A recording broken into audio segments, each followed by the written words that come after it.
Հաջողակ գործարար Արմենը, ով անշարժ գույքի հսկայական կայսրության սեփականատեր է, տեսնում է, թե ինչպես է իր կյանքը փլուզվում մի ողբերգական պատահարից հետո, որի հետանքով նա ձեռք է բերում ստորին վերջույթների կաթված։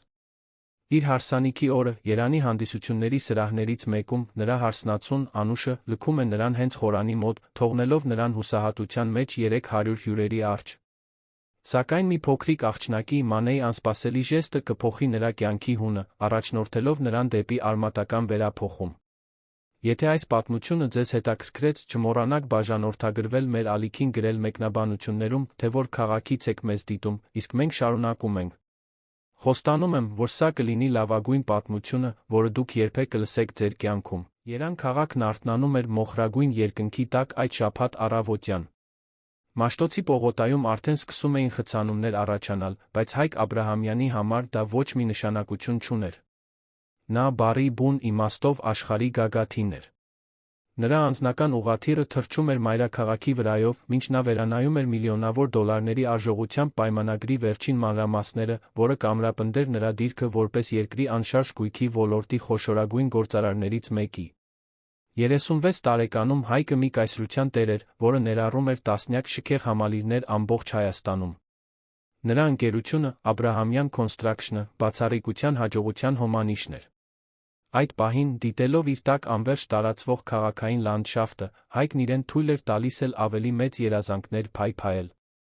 2 շաբաթից նա պետք է ամուսնանար Անի Սարգսյանի հետ, հայտնի մոդել ինֆլուենսեր, ով գրավել էր նրա սիրտը սոցիալական ցանցերում հազարավոր հետորդների հիացմունքը։ Արարողությունը տեղի էր ունենալու Ծաղկաձորի շքեղ համալիրներից մեկում, 300 հյուրերի մասնակցությամբ, որոնց թվում էին գործարարներ, քաղաքական գործիչներ, հայտնի մարդիկ։ Ամեն ինչ պլանավորված էր մինչ ամենափոքր մանրամասնությունը։ Ամեն ինչ կատարյալ էր։ Բայց ճակատագիրն այլ ծրագրեր ուներ։ Օդաչուն փորձեց զգուշացնել նրան համակարգի խափանման մասին, բայց խոսքերը կորան խցիկը համակած խուլ աղմուկի մեջ։ Հայկը զգաց, թե ինչպես է ուղղաթիռը կտրուկ թեքվում մի կողմի վրա, հետո ամեն ինչ վերածվեց ոլորված մետաղի, ճիչերի ցավի մշուշի։ Սաստիկ ցավի։ Վերջին բանը, որ նա տեսավ նախքան ամեն ինչի մտնելը, Երանի երկինքն էր, որը պտտվում էր պարուրած, ասես ամբողջ աշխարհը փլվում էր նրա վրա։ Եվ որոշ առումով, այդպես էլ կար։ Երբ Հայկը 3 օր անց արթնացավ Դնայիրի բժշկական կենտրոնում, իրականությունը, որ սպասում էր նրան, ավելի դաժան էր, քան ցանկացած մղձավանջ։ Նրա մայրը, Գոհար Աբրահամյանը, 60 տարեկան մի նրբագեղ կին, նստած էր մահճակալի մոտ, ամուր բռնելով նրա ձեռքը։ Նրա աչքերը կարմրած էին, բայց դեմքը պահպանում էր այն զսպված արտահայտությունը, որը միշտ բնորոշ էր եղել նրան։ Նա միշտ ուժեղ էր եղել, միշտ եղել էր ընտանիքի հենարանը այն բանից հետո, երբ Հայկի հայրը տարիներ առաջ մահացել էր սրտի խնդրից։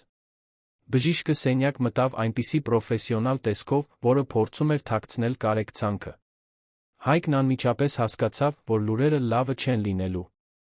Խոսքերը հարվածների պես էին գալիս, մեկը մյուսի հետից։ Ողնուղեղի վնասվածք, պարապլեգիա, հաշմանդամի սայլակ, ֆիզիոթերապիա, հարմարեցում։ Յուրաքանչյուր բժշկական տերմին մի դատավճիռ էր, մի հրամանագիր, որը լիովին փոխում էր այն ամենը, ինչ նա գիտեր իր մասին։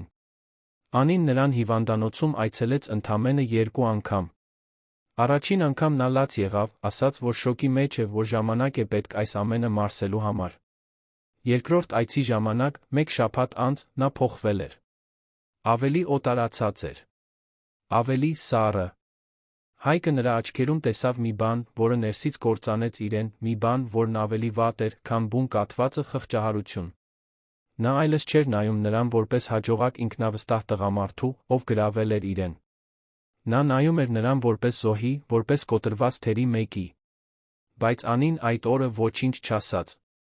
Նա պարզապես բռնեց նրա ձեռքը, մրմնջաց փոփանքի մի քանի դատարկ խոսքեր հեռացավ։ Հայկը, դեռ վերականգնվելով վիրահատություններից պայքարելով ընդունել իր նոր իրականությունը, կարճել էր հույսից, որ իրեն սերն բավականաչափ ամուր է ցանկացած խոչընդոտ հաղթահարելու համար։ Նա սխալվում էր։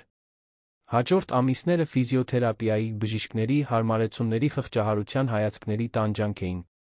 Հայկն ատում էր դրա յուրաքանչյուր վայրկյանը։ Նա, ով միշտ ինքնուրույն էր եղել, այժմ կախված էր այլ մարդկանցից նույնիսկ ամենատարրական գործողությունների համար։ Նրա մայրը ստանձնեց ամեն ինչի վերահսկողությունը, սկսած ընկերության ժամանակավոր կառավարումից մինչ նրա խնամքը։ Գոհարը արդյունավետ էր, գործնական վճռական։ Նա վերակազմակերպեց Հայկի Պենթհաուսը Հյուսիսային պողոտայում, որպեսզի այն լիովին հասանելի լինի Սայլակի համար, վարձեց լավագույն ֆիզիոթերապևտներին, ապահովեց, որ նա ունենա այն ամենը, ինչի կարիքը կունենար։ Բայց Գոհարի աչքերում կար մի բան, որը Հայկը չէր կարողանում վերծանել։ Մի հրատապություն, մի տագնապ, որը գերազանցում էր բնական մայրական մտահոգությունը։ Նա անընդհատ պնդում էր, որ Հայկը կենտրոնանա իր վերականգնման վրա, ընկերության գործերը թողնի իր գործընկերների ձեռքում։ Հայկը, դեռս հուզականորեն փխրուն ֆիզիկապես հյուծված, համաձայնեց առանց շատ հարցերի։ Անին շարունակում էր հայտնվել երբեմն, միշտ բացակայությունների համար ինչ-որ արդարացում գտնելով։ Աշխատանք, հանդիպումներ, ուղղորություններ։ Բայց նա վստահեցնում էր, որ հարսանիքը կկայանա։ Նախապատրաստությունները շարունակվում էին, թեկուզ ավելի համեստ ձով։ Գոհարը, զարմանալիորեն, պաշտպանում էր այդ գաղափարը։ Նա ասում էր, որ Հայկին պետք է դրական մի բան, կենտրոնանալու համար, մի բան, որը կմոտիվացնի նրան առաջ շարժվել։ Հարսանիքի օրը եկավ դեկտեմբերյան մի տաք կեսօր։ Ծաղկաձորի համալիրն անթերի էր, զարդարված հազարավոր սպիտակ վարդերով, արադարձային ծաղիկների կոմպոզիցիաներով։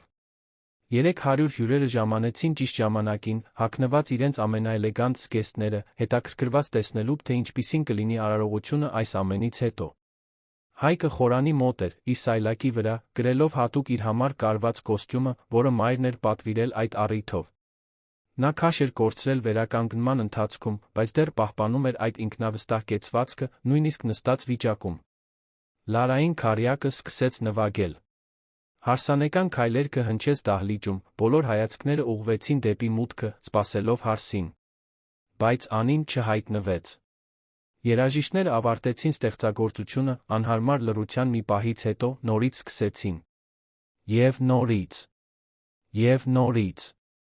Հայկը զգում էր, թե ինչպես է յուրաքանչյուր վայրկյանը ձգվում հավերժության պես։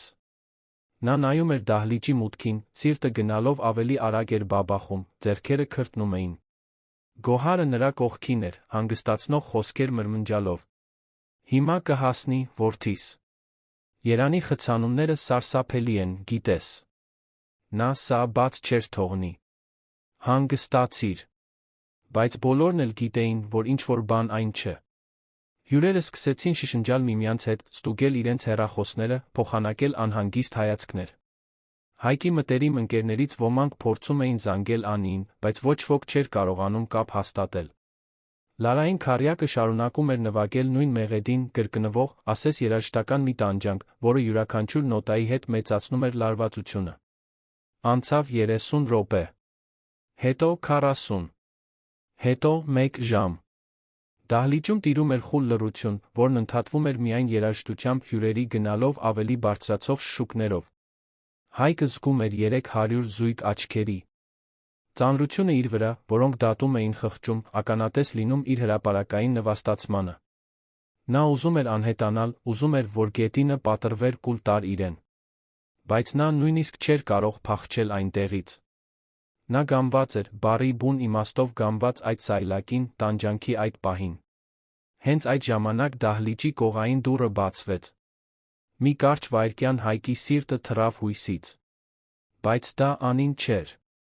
Դա Դավիթ Մնացականյանն էր, միջոցառման կազմակերպիչը, միջին տարիքի մի տղամարդ, ով հայտնի էր իր զբաղվածությամբ պրոֆեսիոնալիզմով։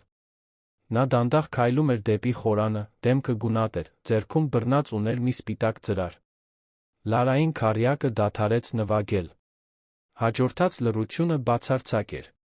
Դավիթը մոտեցավ Հայկին, խուսափելով ուղիղ նայել նրան, մեկնեց ծրարը տեսանելիորեն դողացող ձեռքերով։ Նրա ձայնը ցածր էր, գրեթե շշուկ։ Պարոն Հայկ, կներեք։ Սա ստացվեց ձեզ համար մի քանի րոպե առաջ։ Հայկը վերցրեց ծրարը, զգալով դրա թեթությունը, ի հակադրություն այն ծանր իրականության, որն այն ներկայացնում էր։ Նրա ձեռքերը դողում էին, երբ նա բացում էր այն։ Ներսում ձեռագիր մի նամակ էր, այն նրբագեղ ձեռագրով, որը նա կճանաչեր ցանկացած տեղ։ Անիից էր։ Հայկ, սկսվում էր նամակը, միայն այդ 4 տառերն արդեն պարունակում էին ցավի ամբողջ աշխարհներ։ Ես շատ եմ ցավում։ Իսկապես շատ եմ ցավում, որ սա այսպես եմ անում, բայց չհերիքեց համարձակությունս անձամբ ասելու։ Ես փորձեցի, Հայկ։ Փորձեցի ինքս ինձ համոզել, որ կարող եմ սա հաջողեցնել, բայց չեմ կարող։ Չեմ կարող կյանքիս մնացած մասն անցկացնել հաշմանդամի սայլակ հրելով։ Ես դրան պատրաստ չէի։ Դա այն կյանքը չէ, որ ես ուզում եմ։ Խոսքերը շարունակվում էին, յուրաքանչյուրը որպես դանակ, որը խրվում էր նրա կրծքի մեջ։ Անին բացատրում էր, որ Մոսկվա կատարած գործնական ուղղորության ժամանակ ծանոթացել էր մեկի հետ, մի ռուսաստանցի գործարարի, ով գրավել էր իրեն առաջարկել այն ամենը, ինչի մասին ինքը միշտ երազել էր։ Կյանք առանց սահմանափակումների, առանց ծանր պատասխանատվության, առանց ինչ-որ մեկի խնամակալը լինելու անհրաժեշտության։ Նա արդեն այդ պահին թռիչքի մեջ էր դեպի Եվրոպա, սկսելով նոր կյանք, հեռու այդ ամենից։ Նա նամակն ավարտում էր ներողություն խնդրելով, ասելով, որ հույս ունի, որ նա կգտնի մեկին, ով կկարողանա սիրել իրեն այնպես, ինչպես նա արժանի է, բայց այդ մարդն ինքը չէր։ Չէր կարող լինել։ Հայկը նամակը կարդաց 3 անգամ, ասես խոսքերը կարող էին փոխել իրենց իմաստը, եթե նորից կարդար։ Բայց դրանք մնում էին նույնը, կոպիտ դաժան իրենց անկեղծության մեջ։ Նա բարձրացրեց աչքերը, տեսավ 300 դեմքեր, որոնք նայում էին իրեն, սպասելով, դատելով, խղճալով։ Գոհարը փորձեց վերցնել նամակը նրա ձեռքից, բայց նա նրբորեն հեռացրեց նրան։ Հյուրերը սկսեցին արագորեն ցրվել, ասես անհարմարությունը վարակիչ լիներ։ Ոմանք մոտենում էին, առաջարկելով մխիթարանքի խոսքեր, որոնք հնչում էին դատարկ փորձված։ Մեծ մասը պարզապես լռությամբ հեռանում էր, թեթացած զգալով այդ անհարմար իրավիճակից փախչելու համար։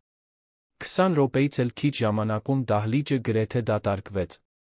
Սպիտակ վարդերը, խնամքով պլանավորված կոմպոզիցիաները, ընթրիքի համար պատրաստված սեղանները, որը երբեք չէր կայանալու, ամեն ինչ մնաց անձեռնմխելի, որպես փշրված երազանքի լուռ վկաներ։ Հայկը մնաց այնտեղ, մենակ խորանի մոտ, բռնած այդ նամակը։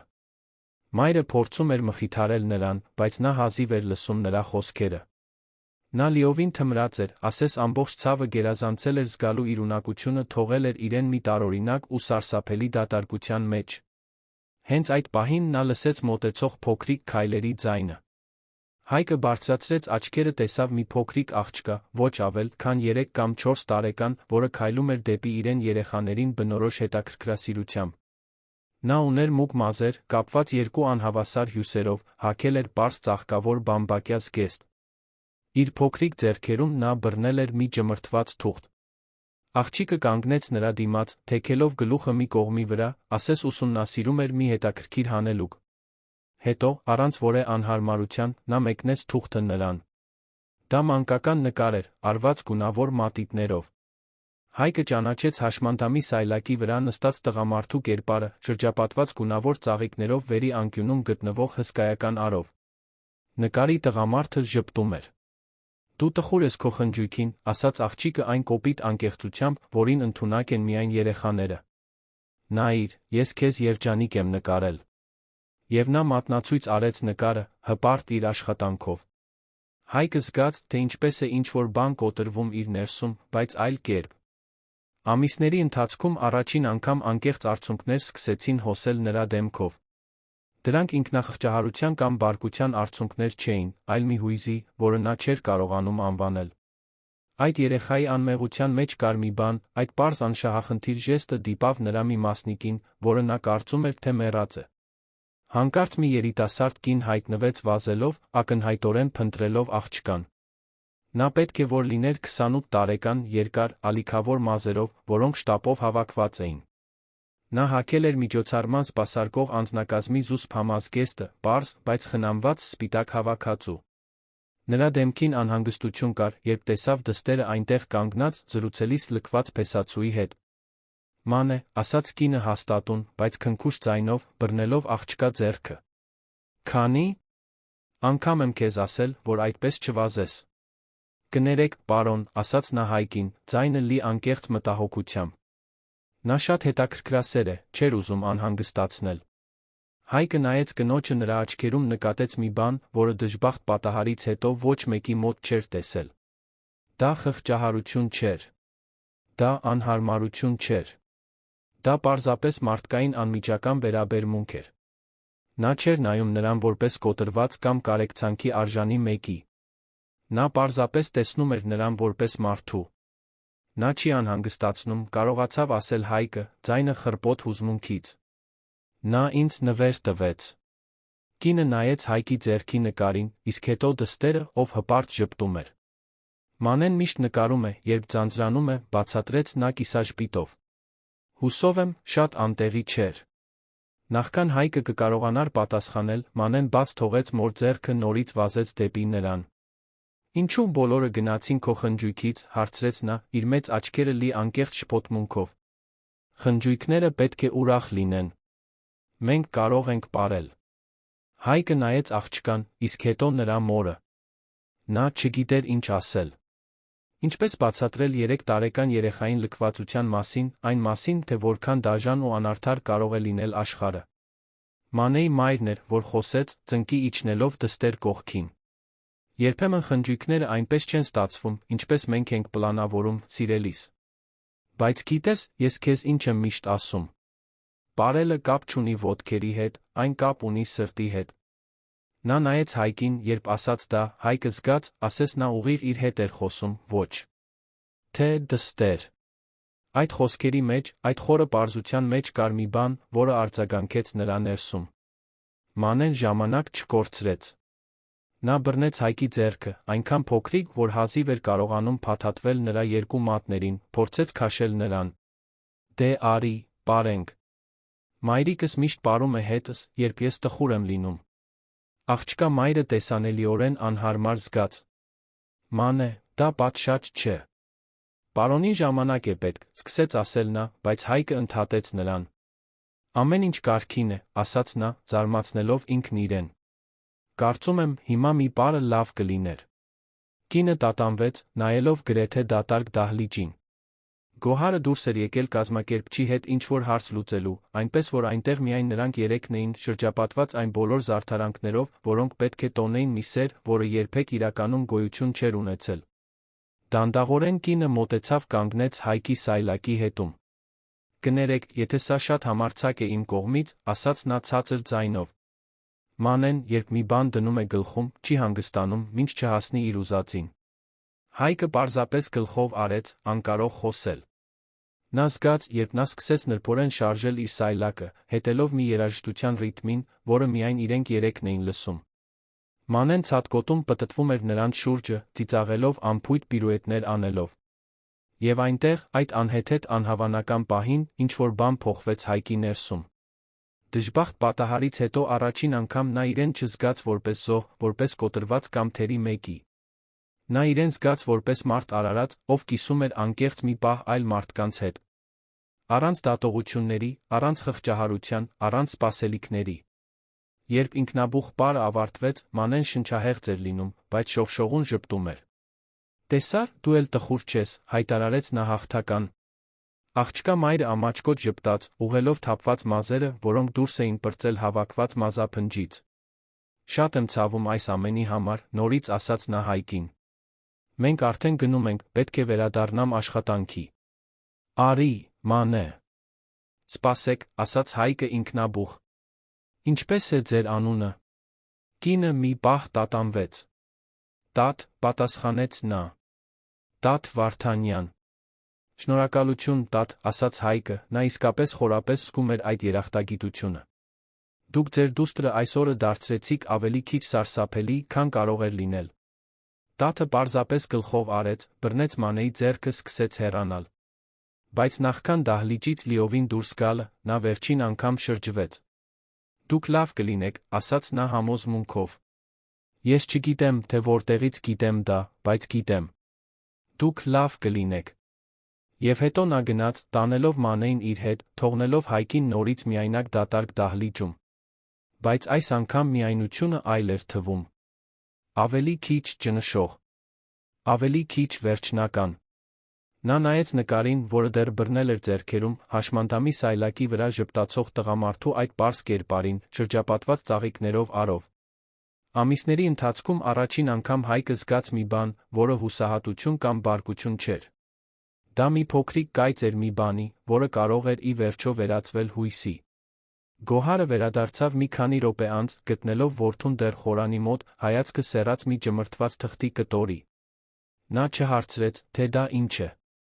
Նա պարզապես ձեռքը դրեց նրա ուսին, ասաց, որ տուն գնալու ժամանակն է։ Հայկը համաձայնեց, զգուշորեն ծալելով նկարը դնելով այն պիջակի ներքին գրպանում, սրտին շատ մոտ։ Անծանոթ երեխայի այդ փոքրիկ ժեստը ինչ-որ բան էր տնկել նրա ներսում, մի սերմ, որը դեռ ժամանակ կպահանջեր ծլելու համար, բայց այն այնտեղ էր հաստատուն համար, սպասելով աճելու հնարավորությանը։ Հարսանիքին հաջորդած շաբաթները, որը երբեք չկայացավ, Հայկի համար հակասական հույզերի մշուշ էին։ Նա չեղարկել էր բոլոր սոցիալական հանդիպումները, հնարավորինս խուսափում էր ընկերների ու ծանոթների զանգերից, ովքեր ուզում էին իմանալ, թե ինչպես է նա։ Խորանի մոտ լքված լինելու լուրը արագորեն տարածվեց Երանի սոցիալական շրջանակներում, ցնուցելով բամբասանքներն ու ենթադրությունները։ Հայկը գիտեր, որ ինքը քաղաքի բոլոր շքեղ ընթրիքների քննարկման թեման էր, բայց տարօրինակ կերպով դա նրան այնքան չէր անհանգստացնում, որքան պետք է լիներ։ Այն, ինչ իրականում զբաղեցնում էր նրա մտքերը, լիովին այլ բան էր։ Դա Տատ Վարդանյանի դեմքն էր, Մանեի անմեղ ժպիտը։ Դա քաոսի մեջ բարի այդ անհավանական պահն էր։ Դա այն ձն էր, որով Տաթը նայել էր իրեն, առանց խղճահարության, առանց դատողության, պարզապես մաքուր պարզ մարդկայնությամբ։ Հայկը օրական մի քանի անգամ վերցնում էր աղջկա ճմրթված նկարը, դիտելով յուրաքանչյուր գունավոր գիծը, փորձելով հասկանալ, թե ինչու էր այդ փոքրիկ ժեստը այդքան շատ ազդել իր վրա։ Գոհարը նկատեց որդու փոփոխությունը, բայց սխալ մեկնաբանեց։ Նա կարծում էր, թե Հայկը վերջապես գիտակցում է Անիի կորուստը, ընկնում է դեպրեսիայի մեջ։ Դրա համար նա կրկնապատկեց իր ջանքերը նրան զբաղված պահելու համար, բերելով ընկերության փաստաթղթերի դեզեր նրա վերանայման համար, կազմակերպելով ընկերների այցելություններ, նույնիսկ առաջարկելով, որ նա վերսկսի հոգեբանի հետ հանդիպումները։ Հայկը ամեն ինչ պասիվորեն ընդունում էր, բայց նրա միտքը այլ տեղ էր։ Ֆիզիոթերապիայի հատկապես ձանձրալի մի սեանսի ժամանակ Հայկը որոշում կայացրեց։ Նրան պետք էր նորից գտնել Տաթին։ Չգիտեր հստակ ինչու կամ ինչ կասեր, երբ տեսներ նրան, բայց գիտեր, որ պետք է։ Այդ կինը մի քանի րոպեում արել էր մի բան, որը ամիսների թերապիան չէր կարողացել, ստիպել էր իրեն նորից կենդանի զգալ։ Հայկը զանգեց Դավիթ Մնացականյանին, միջոցառման կազմակերպչին, խնդրելով տեղեկություններ այն անձնակազմի մասին, որն աշխատել էր հարսանիքին։ Դավիթը սկզբում տատանվեց, վկայակոչելով գաղտնիության քաղաքականությունը, բայց Հայկի պնդումը առատաձեռն նվիրատվությունը հաջորդ բարեգործական միջոցառման համար, որը Դավիթը կազմակերպելու էր, համոզեցին նրան կիսվել իր իմացածով։ Տատ Վարդանյանը աշխատում էր Կապույտ Աստղ կոչվող միջոցառումների գործակալությունում, որը մասնագիտացած էր բարձրակարգ խնջույքների տոնակատարությունների համար օժանդակ անձնակազմ տրամադրելու մեջ։ Հաջորդ օրը Հայկը վերցրեց իր վարորդին, գնաց Կապույտ Աստղի գրասենյակ, որը գտնվում էր Արաբկիր վարչական շրջանի համեստ մի բիզնես շենքում։ Գործակալության տիրուհին, Նունե անունով մի տիկին, սկզբում կասկածամտորեն մոտեցավ, երբ Հայկը հայտնվեց, տեղեկություններ խնդրելով իր աշխատակցուհիներից մեկի մասին։ Բայց երբ նա բացատրեց, որ ուզում է պարզապես անձամբ շնորհակալություն հայտնել կնոջ նրա դստեր բարության համար, Նունեն մի փոքր հանգստացավ։ Տատն իմ լավագույն աշխատակիցներից մեկն է, ասաց Նունեն ակնհայտ հպարտությամբ։ Ճշտապահ է, նվիրված, հիանալի է հաճախորդների հետ։ Նա շատ է աշխատում, գիտեք։ Փոքրիկ աղջիկ ունի, որին մենակ է պահում։ Հեշտ չէ։ Հայկը անմիջապես հետաքրքրություն զգաց։ Մենակ, կրկնեց նա։ Նունեն հասկացավ, որ թերս ավելորդ բան ասաց, բայց այնուամենայնիվ շարունակեց։ Աղջկա հայրը տարիներ շարունակ նրանց կյանքում չկա։ Տաթը ամեն ինչի մասին մենակ է հոգում։ Ցերեկը այստեղ է աշխատում, իսկ երեկոյան գրասենյակներ է մաքրում, երբ լրացուցիչ գումարի կարիք է ունենում։ Ես միշտ ասում եմ նրան, որ այդքան չչարչարվի, բայց նա հպարտ է։ Ոչ մեկից օգնություն չի ընդունում։ Հայկը հիացմունք զգաց մի բան, որը չէր կարողանում լիովին անվանել։ Նա հարցրեց, թե արդյոք Նունեն կարող էր փոխանցել Տաթին, որ ինքը կցանկանար տեսնել նրան, թերս մի սուրճի շուրջ։ Նունեն նայեց նրան այնպիսի մայրական հայացքով, որը կարծես տեսնում էր բառերից այն կողմ։ Նա տատանվեց, ակնհայտորեն մտահոգված իր աշխատակցուհու համար։ Տեսեք, պարոն Հայկ, զգուշորեն ասաց Նունեն։ Ես կփոխանցեմ, բայց պետք է անկեղծ լինեմ ձեզ հետ։ Տաթը շատ բաների միջով է անցել։ Նա ուժեղ է, բայց նա զգուշավոր։ Չգիտեմ, արդյոք նա կհամաձայնի։ Հայկը հասկացավ ենթատեքստը։ Նունեն պաշտպանում էր տաթին, նա հարգում էր դա։ Նա թողեց իր հեռախոսահամարը հեռացավ, զգալով տագնապի սպասման տարօրինակ խառնուրդ։ 3 օր անցավ առանց որե զանգի։ Հայկը սկսում էր կարծել, որ տաթը պարզապես հետաքրքրված չէ, ինչը լիովին հասկանալի էր։ Ինչու պետք է լիներ։ Նա պարզապես մի հաճախորդ էր այն միջոցառմանը, որտեղ նա աշխատում էր։ Այն պահը, որն այնքան նշանակալի էր եղել իր համար, հավանաբար ոչինչ չէր նշանակել նրա համար։ Բայց հետո, հինգշաբթի կեսօրին, նրա հեռախոսը զնգաց։ Անծանոթ համար էր։ Երբ Հայկը պատասխանեց, լսեց կնոջ տատանվող ձայնը մյուս կողմից։ Պարոն Հայկ, տատն է։ Նունեն փոխանցեց ձեր հաղորդագրությունը։ Հայկի սիրտը արագացավ։ Տատ, ասաց նա, փորձելով բնական հնչել, չնայած զգացած հուզմունքին։ Շնորհակալություն զանգելու համար։ Գիտեմ, որ սա կարող է տարօրինակ թվալ, բայց ես շատ կցանկանայի ձեզ նորից տեսնել։ Շնորհակալություն հայտնելու համար այն բանի համար, ինչ դուք մանեն արեցիք ինձ համար այդ օրը։ Գծի մյուս կողմում երկար դադար եղավ։ Ոչինչ չէր, պարոն։ Պարզապես մի պահ էր, մենք առանձնահատուկ ոչինչ չենք արել։ Ինձ համար առանձնահատուկ էր, պնդեց Հայկը։ Խնդրում եմ։ Ընդամենը մի սուրճ։ Կարող եմ գալ այնտեղ, որտեղ ձեզ համար հարմար կլինի։ Մեկ այլ դադար։ Հայկը լսում էր երեխաների ձայներ հետնապլանում, ներառյալ Մանեի անսխալելի ծիծաղը։ Տաթը մեղմ հոգոց հանեց։ Չգիտեմ, արդյոք սա լավ գաղափար է, պարոն Հայկ։ Ես կարդացել եմ ձեր մասին թերթերում, ես գիտեմ, թե ով եք դուք։ Մենք շատ տարբեր աշխարհներում ենք ապրում։ Հայկը զգաց մոտալուտ մերժումը շտապեց խոսել։ Գիտեմ, որ տարբեր ենք։ Բայց հենց դրա համար էր այդ պահը այդքան կարևոր։ Դուք ինձ չվերաբերվեցիք այնպես, ասես ես տարբերվում եմ։ Դուք պարզապես բարի գտնվեցիք, առանց փոխարենը որևէ բան ակնկալելու։ Դա հազվադեպ է, տատ։ Շատ հազվադեպ։ Ավելի շատ լռություն։ Հետո, վերջապես, նա նորից հոգոց հանեց։ Լավ։ Իմ տան մոտ մի հրապարակ կա, Շենգավիթում։ Գարեգին Նժդեհի հրապարակի մոտակայքում։ Մանեն սիրում է այնտեղ խաղալ շաբաթ առավոտյան։ Եթե ցանկանում եք, կարող եք մեզ այնտեղ հանդիպել։ Բայց միայն զրուցելու համար, լավ։ Կատարյալ է, ասաց Հայկը, սիրտը բաբախում էր։ Ուրեմն շաբաթ օրը։ Որ ժամին։ Առավոտյան 10-ին, պատասխանեց նա։ Եվ պարոն Հայկ, խնդրում եմ, թանկարժեք կամ աչք ծակող ոչինչ չբերեք։ Դա պարզ հրապարակ է, պարզ թաղամասում։ Մենք չենք ուզում ուշադրություն գրավել։ Հայկը անմիջապես համաձայնեց, անջատեց հեռախոսը, շաբաթների ընթացքում առաջին անգամ ժպիտը դեմքին։ Գոհարը, ով այդ պահին անցնում էր հյուրասենյակով, կանգնեց նայեց որդուն զարմանքով ու կասկածանքով։ Այդ ինչ էր, հարցրեց նա։ Ով էր։ Պարզապես մի ընկեր, մայրիկ, անորոշ պատասխանեց Հայկը։ Պայմանավորվել եմ շաբաթ օրը դուրս գալ։ Գոհարը գիտեց հոնքերը։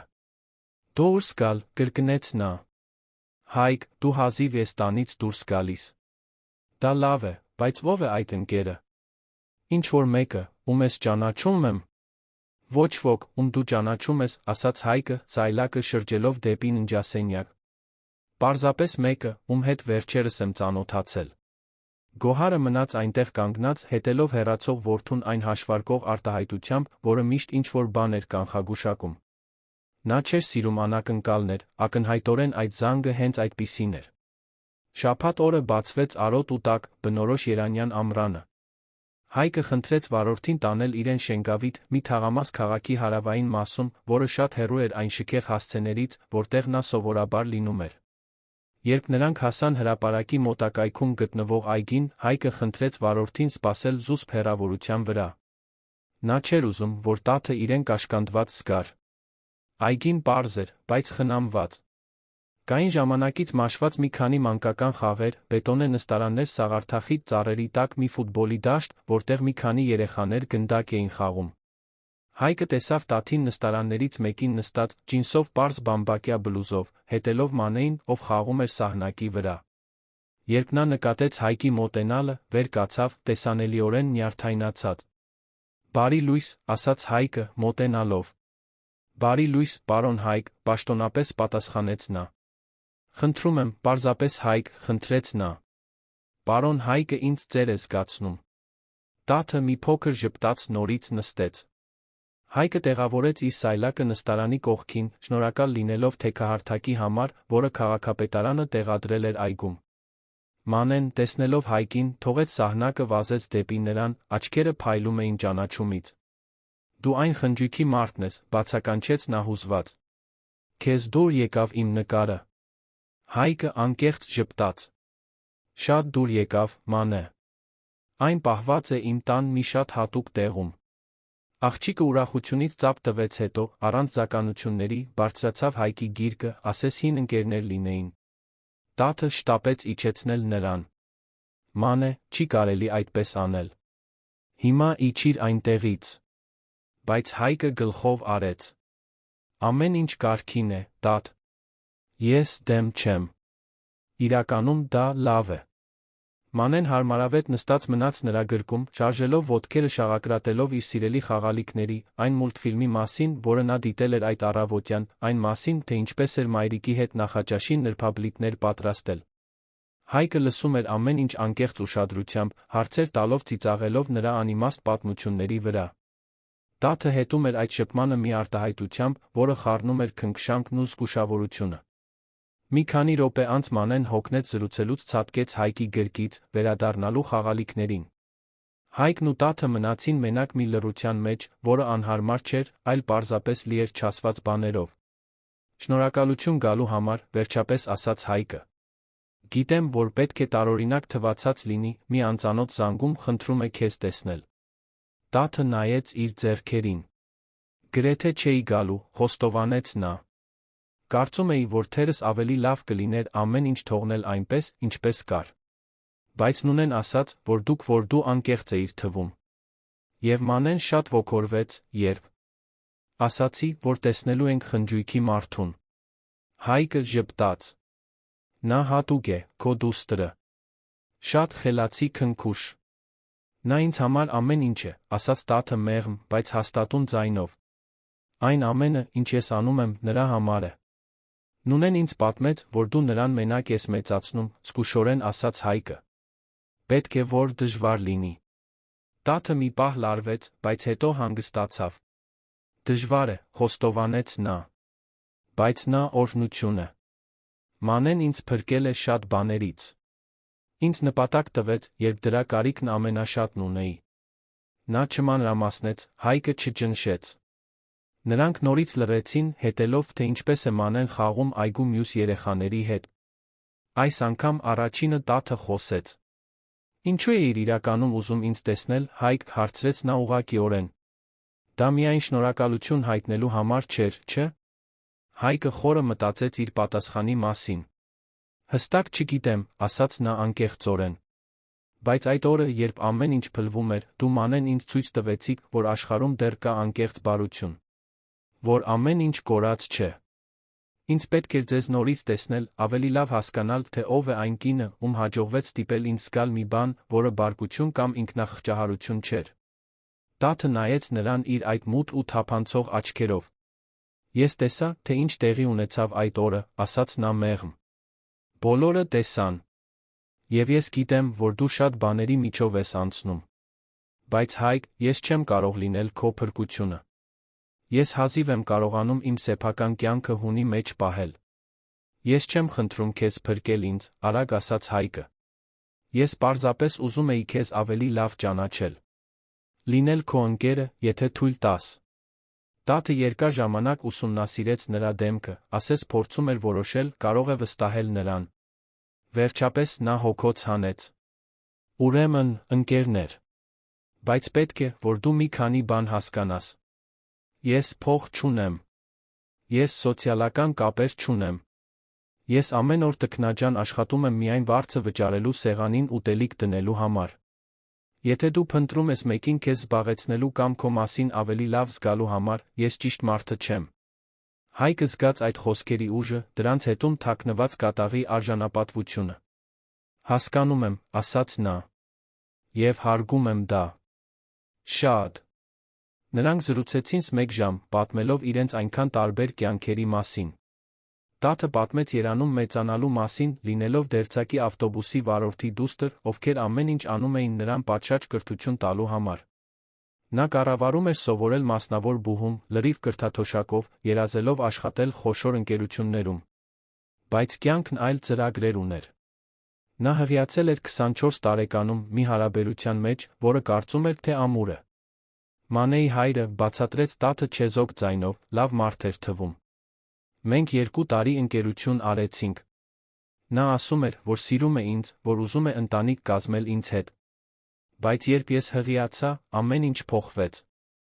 Նա սկսեց օտարանալ, պատճառներ գտնել ինձ չտեսնելու համար։ Երբ ես 7 ամսական հղի էի, նա պարզապես անհետացավ։ Վերցրեց մեր համատեղ հաշվի ողջ արժեքավորը գնաց։ Այլս նրան չեմ տեսել։ Հայկը զգաց, թե ինչպես է բարկությունը աճում իր ներսում դա լսելիս։ Ինչպես կարող էր ինչ-որ մեկը դա անել, ասաց նա լարված ձայնով։ Լքել սեփական դստերը։ Տաթը ուսերը թոթվեց, բայց Հայկը տեսավ հին ցավը նրա աչքերում։ Դա պատահում է ավելի հաճախ, քան կարող ես պատկերացնել։ Սկզբում խուճապի մեջ էի։ Մենակ էի, հղի, առանց փողի։ Բայց հետո Մանեն ծնվեց, ամեն ինչ պարզ դարձավ։ Ես պետք է ուժեղ լինեի նրա համար։ Եվ եղա։ Աշխատանք գտա, որտեղ կարողացա, ապրեցի մորս հետ, մինչ կարողացա մեր սեփական տեղը վարձել, առաջ շարժվեցի։ Դու հիանալի ես, ասաց Հայկը անկեղծ հիացմունքով։ Տաթը գլխով արեց։ Ես պարզապես արեցի այն, ինչ ցանկացած մայր կաներ։ Ես գոյատեցի։ Նրանք մնացին այնտեղ մինչ կեսօր, երբ Մանեն սկսեց բողոքել քաղցից։ Տաթը վեր կացավ, ասելով, որ պետք է գնան։ Հայկը չէր ուզում, որ այդ պահը ավարտվեր, բայց հարգեց նրա սահմանները։ Կարող եմ քեզ նորից տեսնել, հարցրեց նա։ Թերս ինչ-որ օր ձեզ ճաշի տանեմ։ Տաթը տատանվեց։ Հայկ, ես չեմ ուզում, որ դու զգաս, թե պարտավոր ես դա անել։ Դու ինձ ոչինչ պարտք չես։ Գիտեմ, որ պարտք չեմ, ասաց Հայկը։ Բայց ես ուզում եմ։ Խնդրում եմ։ Մանեն, լսելով զրույցը, ոգորված ցատկոտեց։ Կարող ենք գնալ պիցցերիա, մայրիկ։ Այն մեկը, որ պաղպաղակ ունի։ Տաթը նայեց դստերը, իսկ հետո Հայկին։ Նա կարող էր տեսնել անկեղծությունը նրա աչքերում։ Լավ, ասաց նա վերջապես։ Բայց ոչ մի թանկարժեք կամ աչք ծակող տեղ։ Եվ մենք վճարում ենք մեր բաժինը։ Հայկը ուզում էր վիճել, բայց տեսավ վճռականությունը տաթի դեմքին, գիտեր, որ պնդելը սխալ կլիներ։ Պայմանավորվեցինք, ասաց նա։ Հաջորդող օրերին Հայկն ու տաթը սկսեցին կանոնավոր հանդիպել։ Միշտ պարզ հանդիպումներ, հասանելի անհավակնոտ վայրերում։ Պիցցերիա նրա թաղամասում, հաղթանակի զբոսայգին, որտեղ Մանեն սիրում էր կերակրել բադերին, մի համեստ պաղպաղակարան Աբովյան փողոցում։ Հայկը բացահայտեց, որ իրեն դուր է գալիս այդ պարզությունը։ Չկային ներկայացումներ, չկային սոցիալական սպասելիքներ։ Պարզապես ինքը, տաթը Մանեն էին, կիսելով անկեղծ պահեր։ Տաթը իր հերթին սկսեց տեսնել Հայկին հաշմանդամի սայլակից այն կողմ, այն հարուստ գործարարից այն կողմ, որը նա կար։ Նա տեսավ մի խելացի, զվարճալի տղամարդու, քաղաքականության, ֆուտբոլի մասին հստակ կարծիքներով, ով սիրում էր հին ժողովրդական երգեր, զարմանալի գիտելիքներ ուներ ճարտարապետության մասին։ Մանեն նրան լիովին ընդունեց, անվանելով նրան քերի Հայկ, պնդելով, որ նա մասնակցի իր խաղերին։ Գոհարը, սակայն, գնալով ավելի կասկածամիտ էր դառնում։ Նա նկատում էր որդու փոփոխությունները, նրա աչքերի նոր փայլը, այն ձև, որով նա անընդհատ ստուգում էր հեռախոսը։ Երբ նա հարցնում էր, թե ում հետ է այդքան հաճախ դուրս գալիս, Հայկը անորոշ պատասխաններ էր տալիս։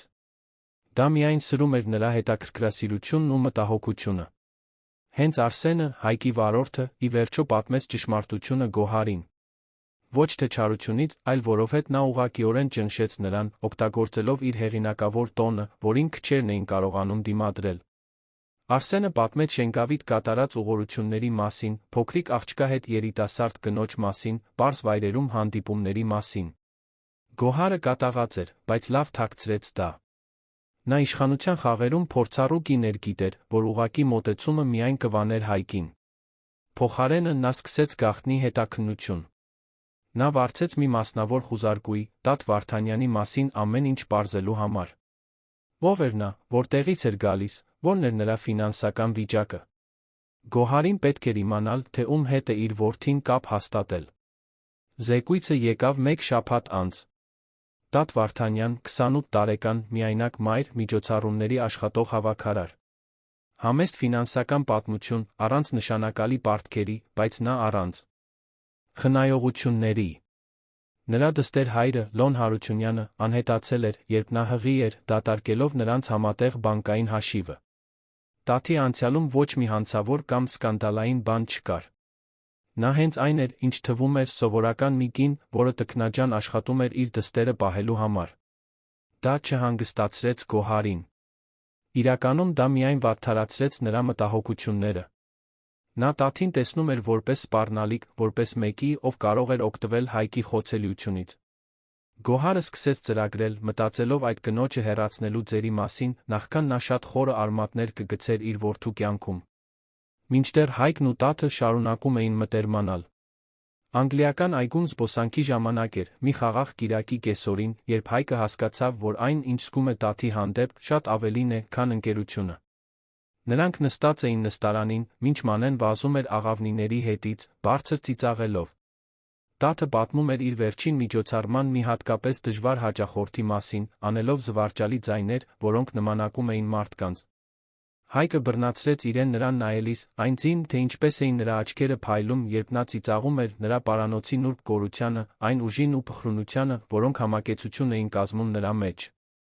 Նա սիրահարվում էր։ Խորապես անդառնալիորեն սիրահարվում էր։ Տաթը նկատեց նրա հայացքը պատմության կեսից լռեց։ Ինչ, հարցրեց նա, հանկարծակի ամաչելով։ Դեմքիս ինչ-որ բան կա։ Ոչ, մեղմ ասաց Հայկը։ Դու կատարյալ ես։ Նրանց միջ լարված լռության մի պահ տիրեց։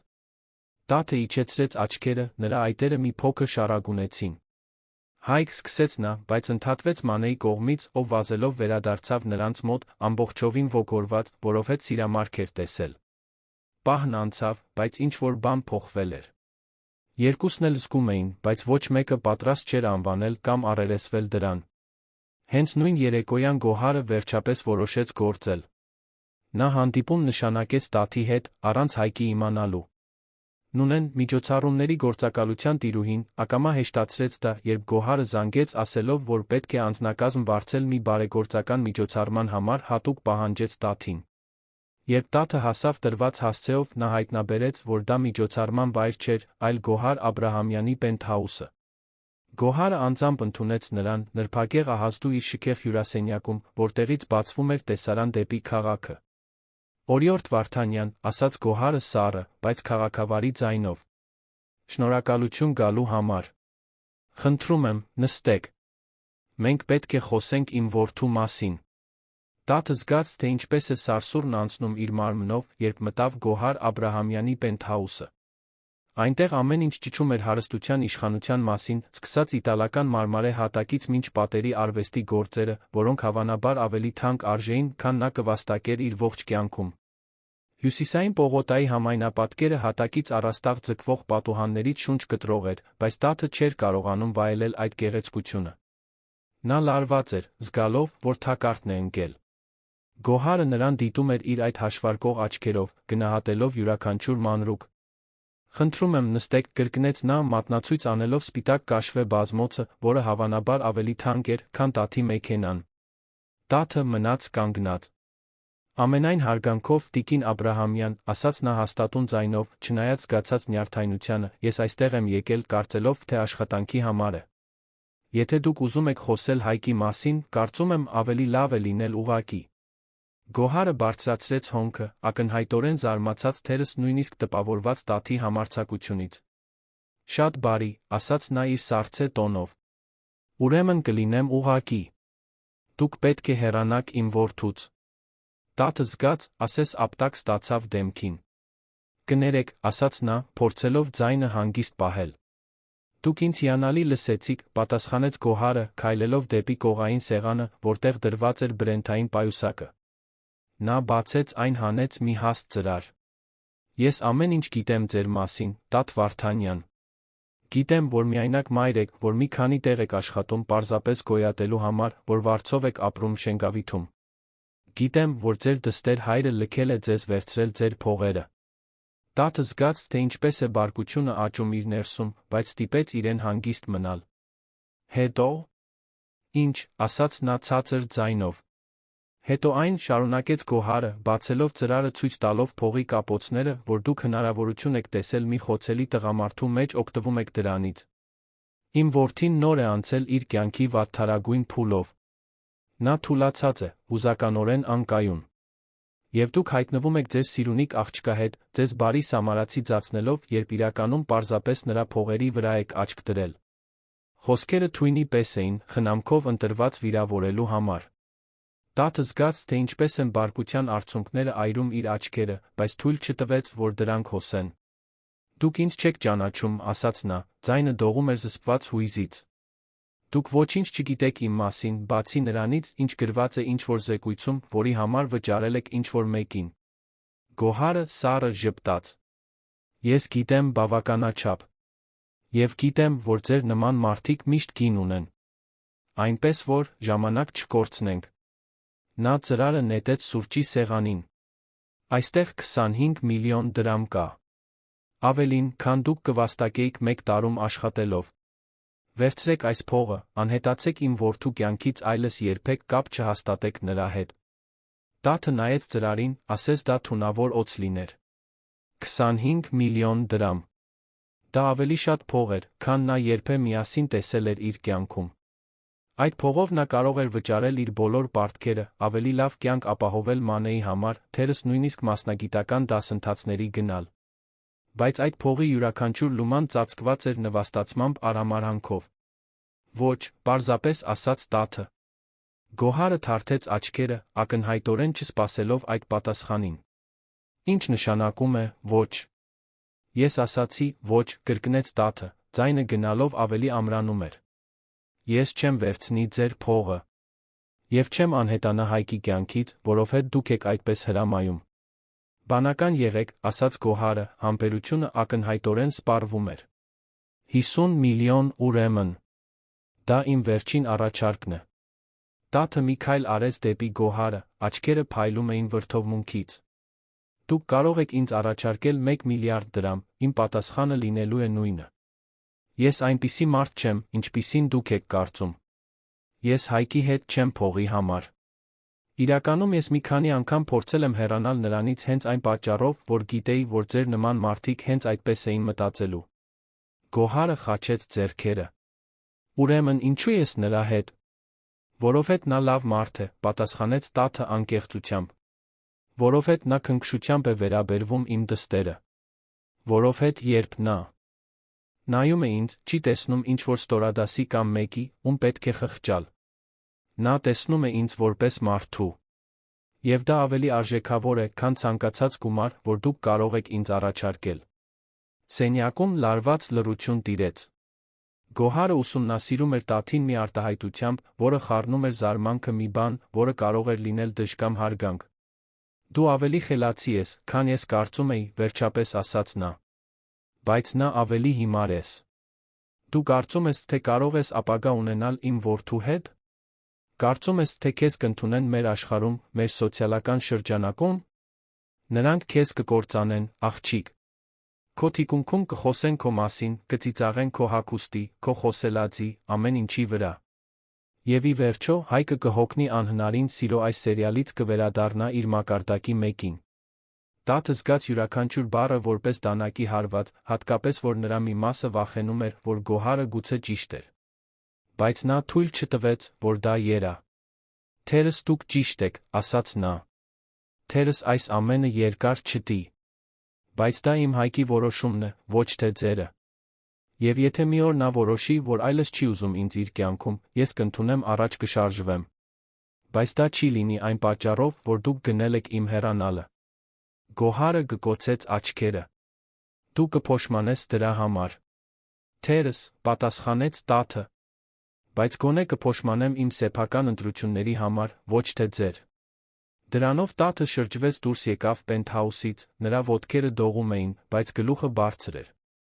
Միայն երբ մտավ վերելակ դռները փակվեցին, նա թույլ տվեց արցունքներին հոսել։ Նա լաց եղավ տուն վերադառնալու ողջ ճանապարհին, բարկության, վախի, տխրության խառնուրդից։ Նրա մի մասը ուզում էր զանգել Հայկին պատմել ամեն ինչ։ Մյուս մասը ուզում էր պարզապես անհետանալ, չքվել, նախքան ամեն ինչ ավելի կբարդանար։ Բայց երբ տուն հասավ, տեսավ Մանեին բազմոցին քնած, իր փոքրիկ մարմինը գծկված սիրելի ծածկոցի տակ, տաթը հասկացավ, թե ինչ պետք է անի։ Նա պետք է ուժեղ լիներ։ Պետք է առաջ շարժվեր։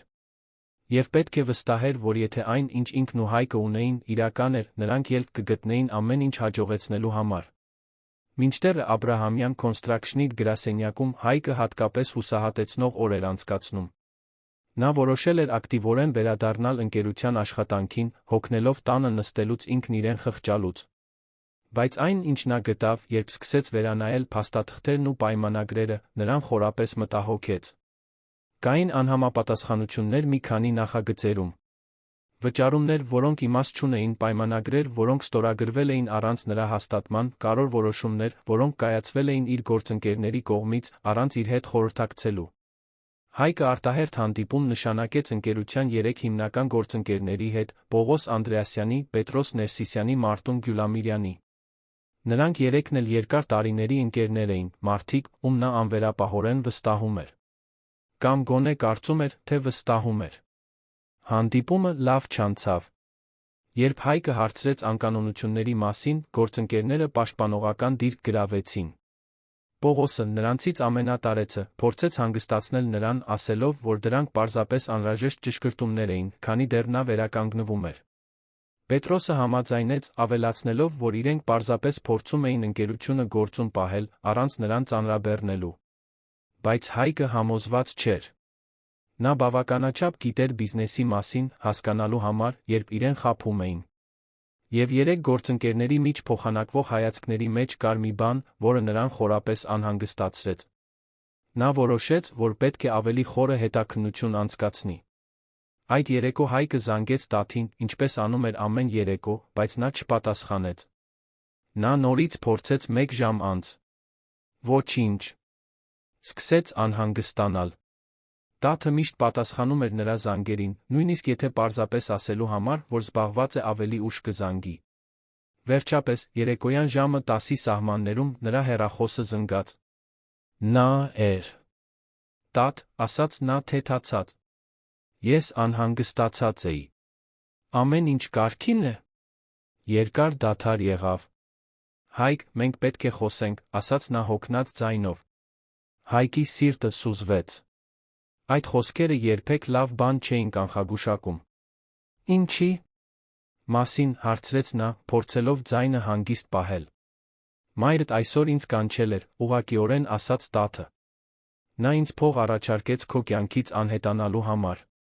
Հայկը զգաց, թե ինչպես է բարկությունը պայթում իր ներսում։ Նա ինչ արեց։ Տաթը պատմեց ամեն ինչ, Գոհարի հետ ունեցած նվաստացուցիչ զրույցի յուրաքանչյուր մանրամասնը։ Հայկը լսում էր լռությամբ, ծնոտը լարված, ձեռքերը սեղմված բռունցքների։ Երբ նա ավարտեց, նա դողում էր բարկությունից։ Ես կխոսեմ նրա հետ, ասաց նա վտանգավոր ցածր ձայնով։ Հիմա կպարզեմ սա։ Հայկ, մեղմ ասաց տաթը։ Գիտեմ, որ բարկացած ես։ Ես էլ եմ բարկացած։ Բայց մայրդ քո մայրն է։ Ես չեմ ուզում ձեր միջ կռվի պատճառ դառնալ։ Նա իրավունք չուներ դա անելու, ասաց Հայկը։ Ոչ մի իրավունք։ Գիտեմ, համաձայնեց տաթը։ Բայց նա փորձում է քեզ պաշտպանել իր ձով։ Նա կարծում է, որ ես բավականաչափ լավը չեմ քեզ համար։ Եվ թերս նա ճիշտ է։ Այդպես մի ասա, հաստատուն ասաց Հայկը։ Թույլ մի տուր նրա թունավոր խոսքերին մտնել քո գլուխը։ Դու լավագույն մարդն ես, ում ես ճանաչել եմ երկար ժամանակվա մեջ, տատ։ Ամենաիրականը։ Եվ ես թույլ չեմ տա ոչ մեկին, նույնիսկ սեփական մորս, քեզ հեռացնել իմ կյանքից։ Տաթը մի պահ լռեց։ Հայկ, դու վստահ ես դրանում։ Որովհետև ամեն ինչ ավելի է դժվարանալու։ Քո ընտանիքը, քո ընկերները, բոլորը մտածելու են այնպես, ինչպես մայրդ է մտածում։ Ես վստահ եմ, առանց տատանվելու ասաց Հայկը։ Ավելի վստահ, քան երբեք եղել եմ կյանքիս որե հարցում։ Հեռախոսն անջատելուց հետո Հայկն անմիջապես առերեսվեց մոր հետ։ Նա իր պենթհաուսի հյուրասենյակում էր, թեյ խմելով դիզայնի ամսագիր կարդալով։ Երբ տեսավ որդուն այդ կատաղի արտահայտությամբ ներս մտնելիս, նա արդեն գիտեր, թե ինչի մասին է խոսքը։ Նա քեզ պատմեց ուրեմն, հանգիստ ասաց Գոհարը, նույնիսկ աչքերը չբարձրացնելով ամսագրից։ Ինչպես կարողացար, ասաց Հայկը, ձայնը զսպված, բայց լի բարկությամբ։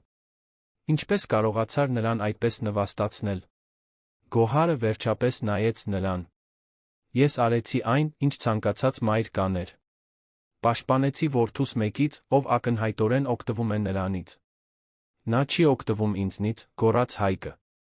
Նա միակ մարդն է, ով ինձ հետ վերաբերվում է որպես սովորական մարդու, այլ ոչ թե որպես զոհի կամ բարեգործական նախագծի։ Դու կույր ես, Հայկ, ասաց Գոհարը, վեր կենալով։ Այդ կինը քո մեջ ոսկե հնարավորություն է տեսել։ Մի հարուստ, խոցելի, ուշադրության կարոտ տղամարդու։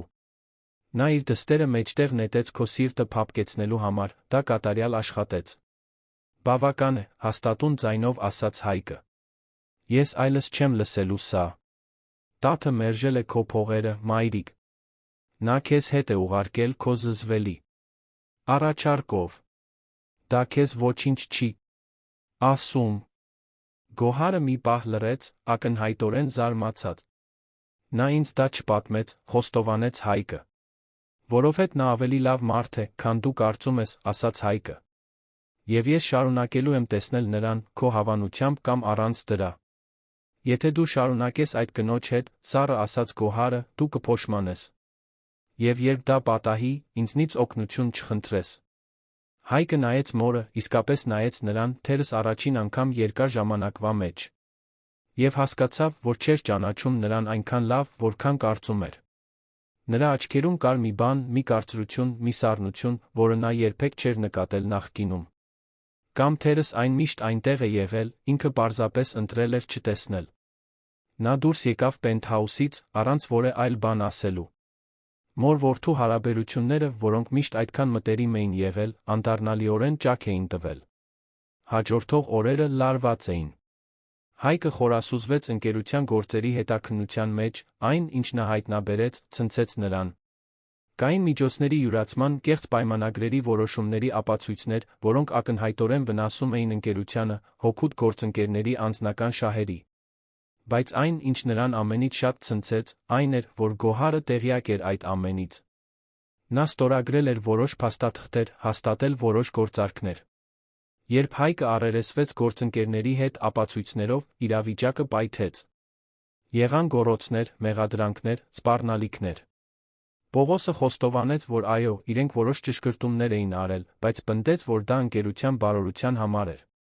Պետրոսն ավելի ագրեսիվ էր, ասելով, որ Հայկը վիճակում չէր միայնակ ղեկավարել ընկերությունը, իրենք պարզապես անում էին այն, ինչ անհրաժեշտ էր։ Մարտունն էր, որ նետեց ռումբը։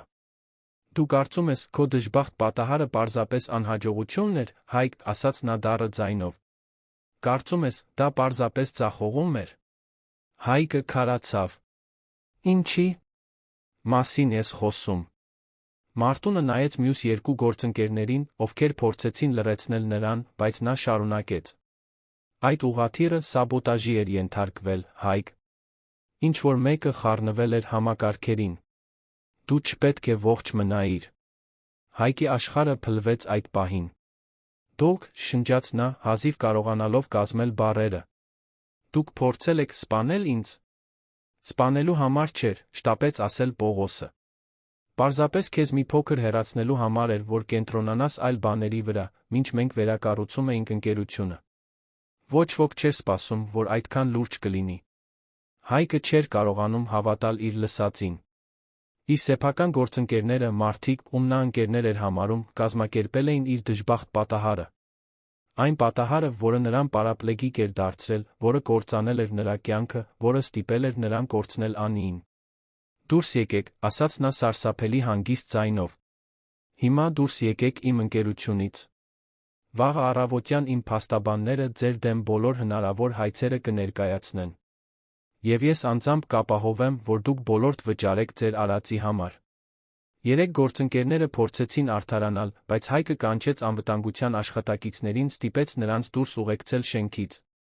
Երբ նա վերջապես մենակ մնաց իր գրասենյակում, նա փլվեց։ Ոչ թե ֆիզիկապես, այլ հուզականորեն։ Այն ամենը, ինչ նա կարծում էր, թե գիտի իր կյանքի մասին, իր շրջապատի մարդկանց մասին, սուտ էր։ Նա զանգեց տաթին, հուսահատորեն կարիք ունենալով լսել նրա ձայնը։ Նա պատասխանեց առաջին իսկ զնգոցին։ Հայկ, ինչ է պատահել։ Լավ ես։ Ոչ, ասաց նա անկեղծորեն։ Լավ չեմ։ Կարող եմ քեզ տեսնել։ Խնդրում եմ։ Տաթը չտատանվեց։ Իհարկե։ Որտեղ ես։ Մեկ ժամ անց նա նրա գրասենյակում էր։ Հայկը պատմեց ամեն ինչ, յուրաքանչյուր սարսափելի մանրուք։ Տաթը լսում էր լռությամբ, նրա ձեռքը բռնած նրա ձեռքի մեջ, նրա ներկայությունը լինելով միակ հենակետը, որը թույլ չէր տալիս նրան լիովին կորչել։ Երբ նա ավարտեց, նա չասաց, որ ամեն ինչ լավ կլինի կամ որ նա պետք է նայի դրական կողմին։ Նա պարզապես գրկեց նրան, թույլ տալով նրան հենվել իրեն, նրա արցունքները թրջում էին նրա ուսը։ Եվ այդ պահին Հայկը բացարձակ վստահությամբ գիտեր, որ լիովին սիրահարված է այդ կնոջը։ Բայց կյանքը դեռ չէր ավարտել իր դաժան անակնկալները մատուցելը։ 2 օր անց Տաթը ստացավ դատական ծանուցում, որը նրան խուճապի մատնեց։ Լոն Հարությունյանը, Մանեի հայրը, ով անհետացել էր 4 տարի առաջ, դատի էր տվել նրան, դստեր խնամակալության համար։ Տաթը չէր կարողանում հասկանալ։ Լոնը երբեք որևէ հետաքրքրություն չէր ցուցաբերել Մանեի հանդեպ։ Նա երբեք մի լումա ալիմենտ չէր ուղարկել, երբեք չէր զանգել, երբեք չէր հարցրել, թե ինչպես է նա։ Եվ հիմա, հանկարծակի, նա ուզում էր խնամակալությունը։ Երբ նա ավելի ուշադիր նայեց փաստաթղթերին, տեսավ Լոնի փաստաբանի անունը։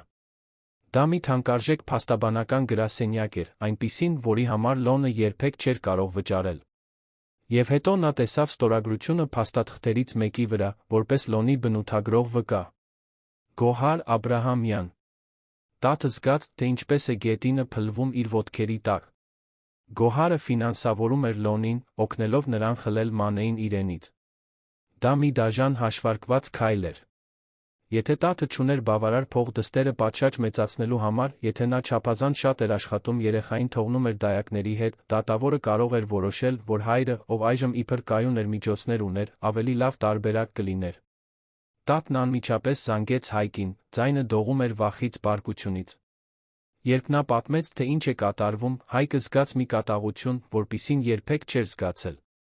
Սեփական մայրը օգտագործում էր անմեղ երեխային որպես խաղաքար իր իշխանության խաղում։ Նա ուղիղ գնաց Գոհարի պենթհաուս, ներխուժելով առանց նույնիսկ զանգը տալու։ Նա մենակ ընթրում էր, ինչպես միշտ նրբագեղ, երբ Հայկը մրրիկի պես մտավ ճաշասենյակ։ Դու շատ հեռու ես գնացել, ասաց նա, նետելով դատական փաստաթղթերը սեղանին։ Երեխա, մայրիկ։ Դու երեխայի ես օգտագործում ինձ մանիպուլյացիայի ենթարկելու համար։ Գոհարը նայեց փաստաթղթերին, առանց զարմանք ցուցաբերելու։ Ես օգնում եմ այդ երեխային ավելի լավ կյանք ունենալ, հանգիստ ասաց նա։ Լոնը նրա հայրն է։ Նա իրավունք ունի լինել իր դստեր կյանքում։ Լոնը մի վախկոտ է, ով լքել է սեփական դստերը, գոռաց Հայկը։ Եվ դու դա գիտես։ Դու նրան օգտագործում ես Տաթին կործանելու համար, նրան իմ կյանքից հեռացնելու համար։ Բայց դա չի աշխատի, մայրիկ։ Դա միայն կստիպի ինձ քեզ ատել։ Գոհարը վերջապես հույս ցույց տվեց։ Նրա դեմքը գծկվեց ցավի արտահայտությամբ։ Ես քո մայրն եմ, Հայկ։ Այն ամենը, ինչ ես անում եմ, քո համար է։ Ոչ, ասաց Հայկը սառը ձայնով։ Այն ամենը, ինչ դու անում ես, քեզ համար է։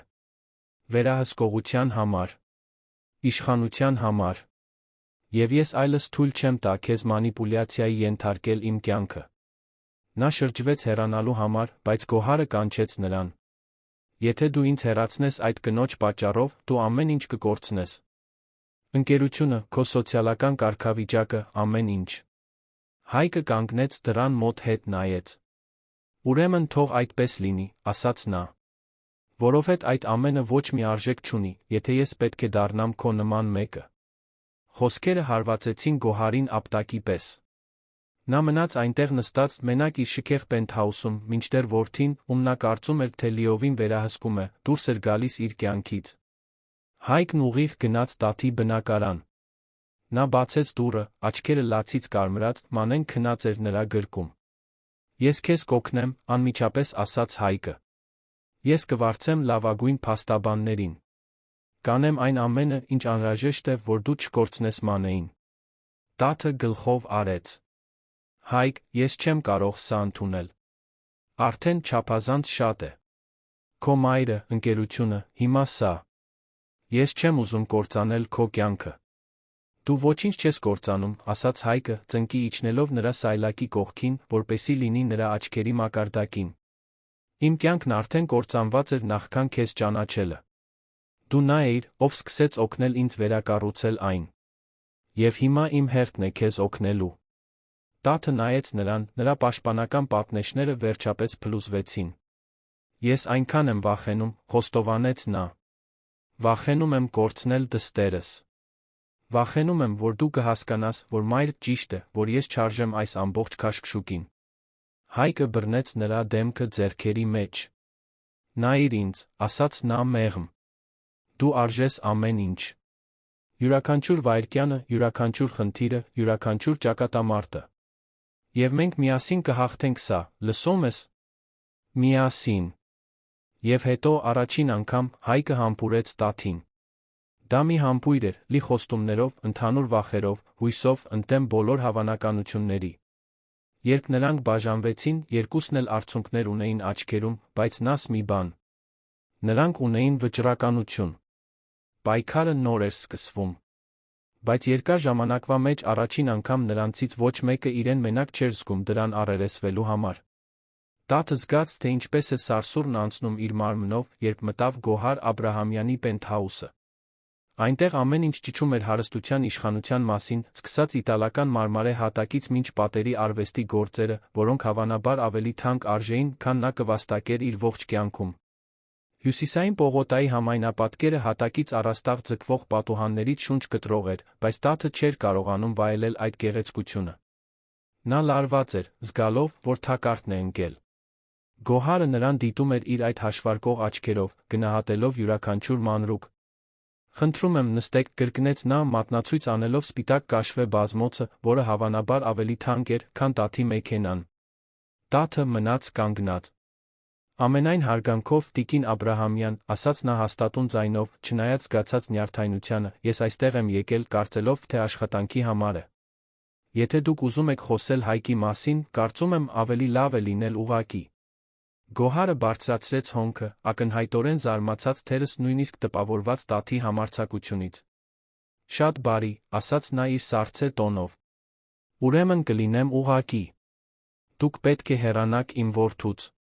Տաթը զգաց, ասես ապտակ ստացավ դեմքին։ Կներեք, ասաց նա, փորձելով ձայնը հանգիստ պահել։ Դուք ինձ հիանալի լսեցիք, պատասխանեց Գոհարը, քայլելով դեպի կողային սեղանը, որտեղ դրված էր բրենթային պայուսակը։ Նա բացեց այն, հանեց մի հաստ ծրար։ Ես ամեն ինչ գիտեմ ձեր մասին, Տաթ Վարդանյան։ Գիտեմ, որ միայնակ մայր եք, որ մի քանի տեղ եք աշխատում պարզապես գոյատելու համար, որ վարձով եք ապրում Շենգավիթում։ Գիտեմ, որ ձեր դստեր հայրը լքել է ձեզ վերցրել ձեր փողերը։ Տաթը զգաց, թե ինչպես է բարկությունը աճում իր ներսում, բայց ստիպեց իրեն հանգիստ մնալ։ Հետո։ Ինչ, ասաց նա ցածր ձայնով։ Հետո այն, շարունակեց Գոհարը, բացելով ծրարը ցույց տալով փողի կապոցները, որ դուք հնարավորություն եք տեսել մի խոցելի տղամարդու մեջ օգտվում եք դրանից։ Իմ որդին նոր է անցել իր կյանքի վատթարագույն փուլով։ Նա թուլացած է, հուզականորեն անկայուն։ Եվ դուք հայտնվում եք ձեր սիրունիկ աղջկա հետ, ձեզ բարի սամարացի ծածնելով, երբ իրականում պարզապես նրա փողերի վրա եք աչք դրել։ Խոսքերը թույնի պես էին, խնամքով ընտրված վիրավորելու համար։ Տաթը զգաց, թե ինչպես են բարկության արցունքները այրում իր աչքերը, բայց թույլ չտվեց, որ դրանք հոսեն։ Դուք ինձ չեք ճանաչում, ասաց նա, ձայնը դողում էր զսպված հույզից։ Դուք ոչինչ չգիտեք իմ մասին, բացի նրանից, ինչ գրված է ինչ-որ զեկույցում, որի համար վճարել եք ինչ-որ մեկին։ Գոհարը սառը ժպտաց։ Ես գիտեմ բավականաչափ։ Եվ գիտեմ, որ ձեր նման մարդիկ միշտ գին ունեն։ Այնպես որ, ժամանակ չկորցնենք։ Նա ծրարը նետեց սուրճի սեղանին։ Այստեղ 25 միլիոն դրամ կա։ Ավելին, քան դուք կվաստակեիք մեկ տարում աշխատելով։ Վերցրեք այս փողը, անհետացեք իմ որդու կյանքից այլևս երբեք կապ չհաստատեք նրա հետ։ Տաթը նայեց ծրարին, ասես դա թունավոր օձ լիներ։ 25 միլիոն դրամ։ Դա ավելի շատ փող էր, քան նա երբեք միասին տեսել էր իր կյանքում։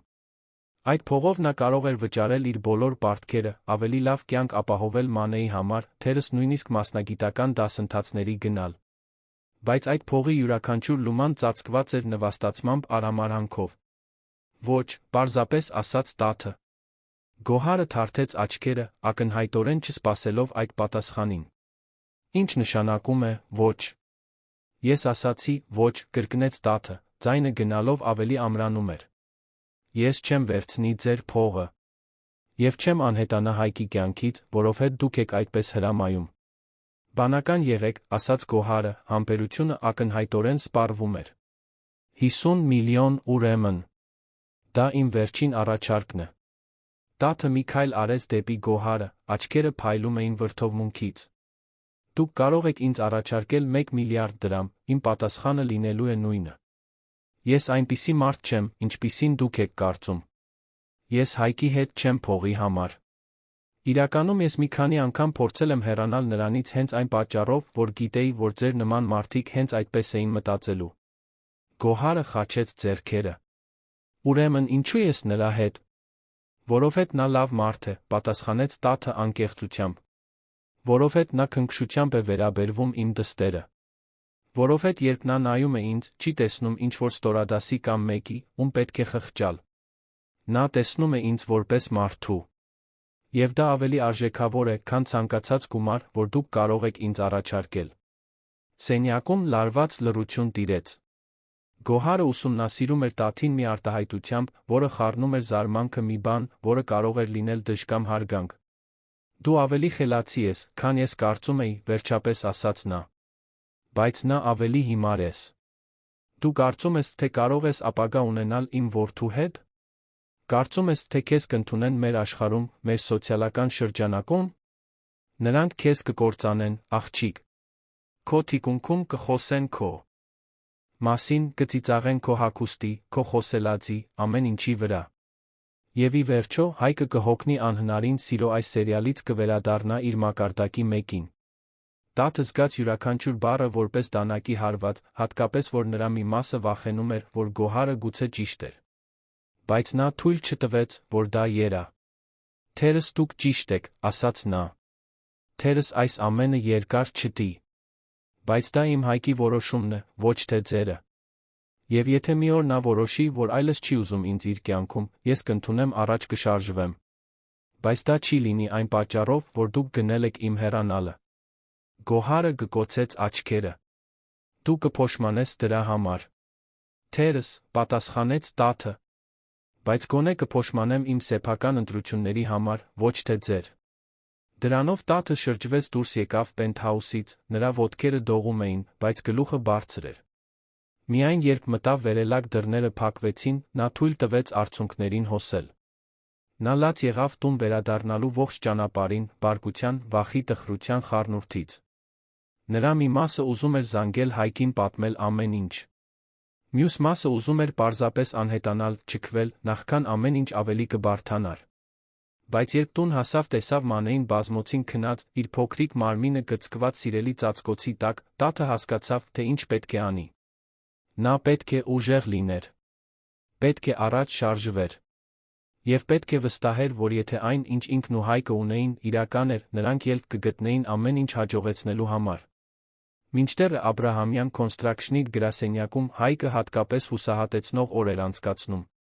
Նա որոշել էր ակտիվորեն վերադառնալ ընկերության աշխատանքին, հոգնելով տանը նստելուց ինքն իրեն խղճալուց։ Բայց այն, ինչ նա գտավ, երբ սկսեց վերանայել փաստաթղթերն ու պայմանագրերը, նրան խորապես մտահոգեց։ Կային անհամապատասխանություններ մի քանի նախագծերում։ Վճարումներ, որոնք իմաստ չունեին, պայմանագրեր, որոնք ստորագրվել էին առանց նրա հաստատման, կարևոր որոշումներ, որոնք կայացվել էին իր գործընկերների կողմից, առանց իր հետ խորհրդակցելու։ Հայկը արտահերթ հանդիպում նշանակեց ընկերության 3 հիմնական գործընկերների հետ՝ Պողոս Անդրեասյանի, Պետրոս Ներսիսյանի, Մարտուն Գյուլամիրյանի։ Նրանք երեքն էլ երկար տարիների ընկերներ էին, մարդիկ, ում նա անվերապահորեն վստահում էր։ Կամ գոնե կարծում էր, թե վստահում էր։ Հանդիպումը լավ չանցավ։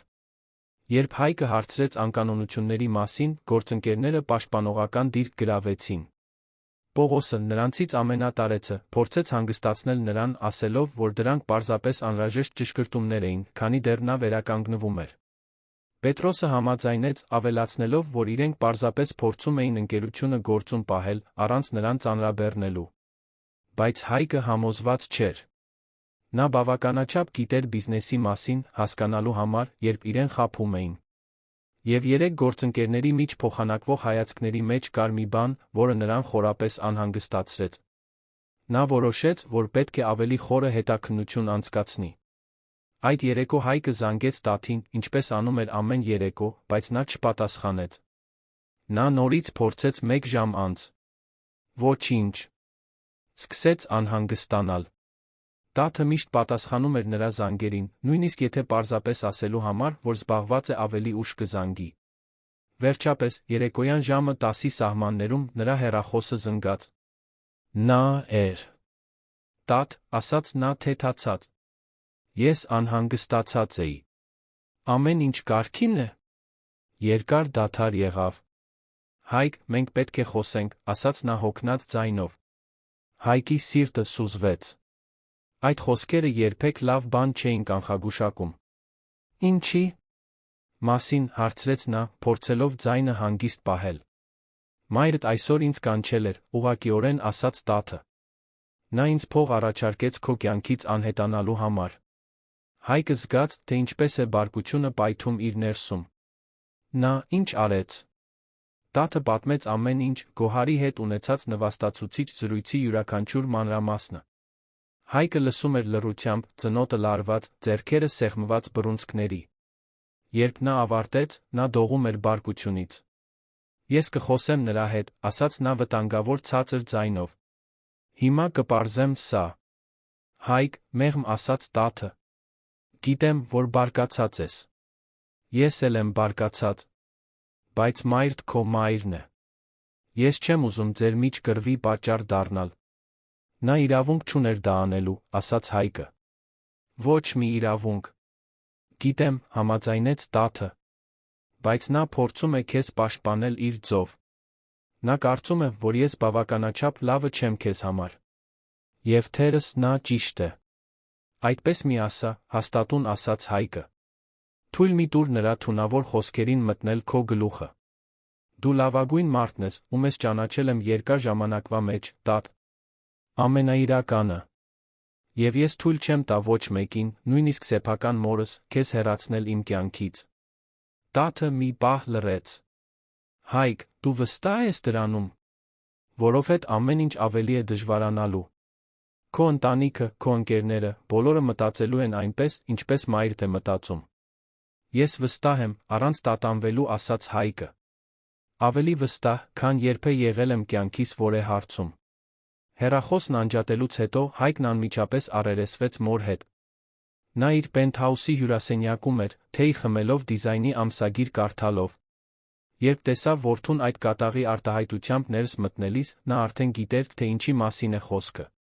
Նա քեզ պատմեց ուրեմն, հանգիստ ասաց Գոհարը, նույնիսկ աչքերը չբարձրացնելով ամսագրից։ Ինչպես կարողացար, ասաց Հայկը, ձայնը զսպված, բայց լի բարկությամբ։ Ինչպես կարողացար նրան այդպես նվաստացնել։ Գոհարը վերջապես նայեց նրան։ Ես արեցի այն, ինչ ցանկացած մայր կաներ։ Պաշտպանեցի որդուս մեկից, ով ակնհայտորեն օգտվում է նրանից։ Նա չի օգտվում ինձնից, գոռաց Հայկը։ Նա միակ մարդն է, ով ինձ հետ վերաբերվում է որպես սովորական մարդու, այլ ոչ թե որպես զոհի կամ բարեգործական նախագծի։ Դու կույր ես, Հայկ, ասաց Գոհարը, վեր կենալով։ Այդ կինը քո մեջ ոսկե հնարավորություն է տեսել։ Մի հարուստ, խոցելի, ուշադրության կարոտ տղամարդու։ Նա իր դստերը մեջտեղ նետեց քո սիրտը փափկեցնելու համար, դա կատարյալ աշխատեց։ Բավական է, հաստատուն ձայնով ասաց Հայկը։ Ես այլս չեմ լսելու սա։ Տաթը մերժել է քո փողերը, մայրիկ։ Նա քեզ հետ է ուղարկել քո զզվելի առաջարկով։ Դա քեզ ոչինչ չի ասում։ Գոհարը մի պահ լռեց, ակնհայտորեն զարմացած։ Նա ինձ դա չպատմեց, խոստովանեց Հայկը։ Որովհետև նա ավելի լավ մարդ է, քան դու կարծում ես, ասաց Հայկը։ Եվ ես շարունակելու եմ տեսնել նրան, քո հավանությամբ կամ առանց դրա։ Եթե դու շարունակես այդ կնոջ հետ, սառը ասաց Գոհարը, դու կփոշմանես։ Եվ երբ դա պատահի, ինձնից օգնություն չխնդրես։ Հայկը նայեց մորը, իսկապես նայեց նրան, թերս առաջին անգամ երկար ժամանակվա մեջ։ Եվ հասկացավ, որ չէր ճանաչում նրան այնքան լավ, որքան կարծում էր։ Նրա աչքերում կար մի բան, մի կարծրություն, մի սառնություն, որը նա երբեք չէր նկատել նախկինում։ Կամ թերս այն միշտ այնտեղ է եղել, ինքը պարզապես ընտրել էր չտեսնել։ Նա դուրս եկավ պենթհաուսից, առանց որևէ այլ բան ասելու։ Մոր-որդու հարաբերությունները, որոնք միշտ այդքան մտերիմ էին եղել, անդառնալիորեն ճաք էին տվել։ Հաջորդող օրերը լարված էին։ Հայկը խորասուզվեց ընկերության գործերի հետաքննության մեջ, այն, ինչ նա հայտնաբերեց, ցնցեց նրան։ Կային միջոցների յուրացման, կեղծ պայմանագրերի որոշումների ապացույցներ, որոնք ակնհայտորեն վնասում էին ընկերությանը, հօգուտ գործընկերների անձնական շահերի։ Բայց այն, ինչ նրան ամենից շատ ցնցեց, այն էր, որ Գոհարը տեղյակ էր այդ ամենից։ Նա ստորագրել էր որոշ փաստաթղթեր, հաստատել որոշ գործարքներ։ Երբ Հայկը առերեսվեց գործընկերների հետ ապացույցներով, իրավիճակը պայթեց։ Եղան գոռոցներ, մեղադրանքներ, սպառնալիքներ։ Պողոսը խոստովանեց, որ այո, իրենք որոշ ճշգրտումներ էին արել, բայց պնդեց, որ դա ընկերության բարօրության համար էր։ Պետրոսն ավելի ագրեսիվ էր, ասելով, որ Հայկը վիճակում չէր միայնակ ղեկավարել ընկերությունը, իրենք պարզապես անում էին այն, ինչ անհրաժեշտ էր։ Մարտունն էր, որ նետեց ռումբը։ Դու կարծում ես, քո դժբախտ պատահարը պարզապես անհաջողությունն էր, Հայկ, ասաց նա դառը ձայնով։ Կարծում ես, դա պարզապես ձախողում էր։ Հայկը քարացավ։ Ինչի՞ մասին ես խոսում։ Մարտունը նայեց մյուս երկու գործընկերների հետ, ովքեր փորձեցին լռեցնել նրան, բայց նա շարունակեց. Այդ ուղղաթիռը սաբոտաժի էր ենթարկվել, Հայկ։ Ինչ-որ մեկը խառնվել էր համակարգերին։ Դու չպետք է ողջ մնայիր։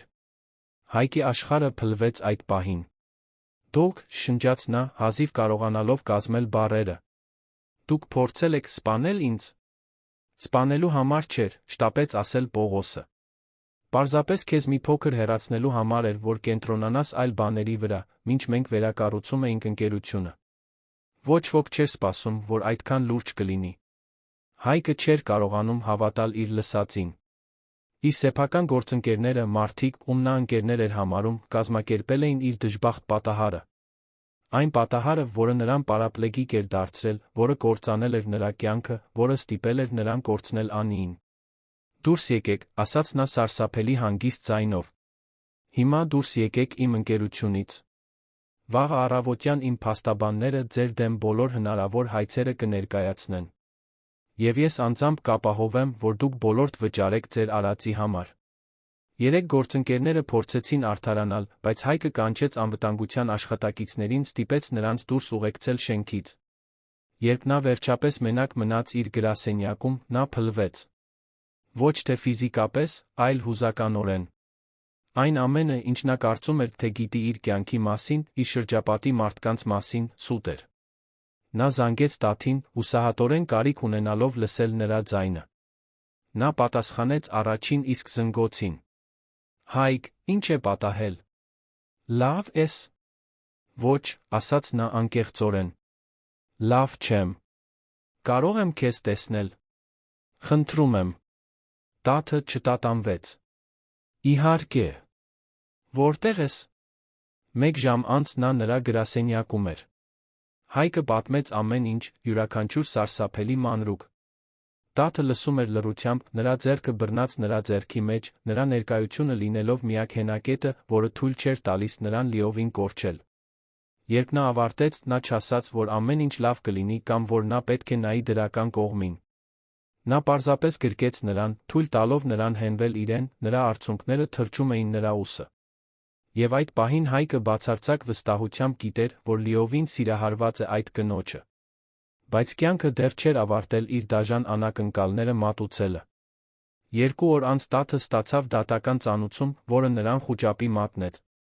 Լոն Հարությունյանը Մանեի հայրը, ով անհետացել էր 4 տարի առաջ, դատի էր տվել նրան, դստեր խնամակալության համար։ Տաթը չէր կարողանում հասկանալ։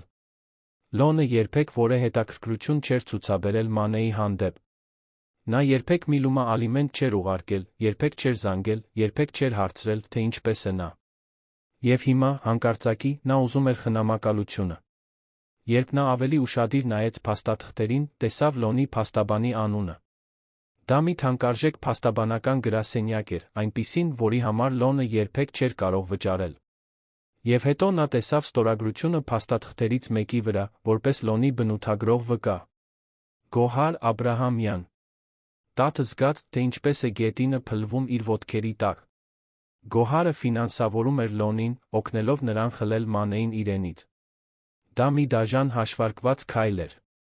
Եթե տաթը չուներ բավարար փող դստերը պատշաճ մեծացնելու համար, եթե նա չափազանց շատ էր աշխատում երեխային թողնում էր դայակների հետ, դատավորը կարող էր որոշել, որ հայրը, ով այժմ իբր կայուն էր միջոցներ ուներ, ավելի լավ տարբերակ կլիներ։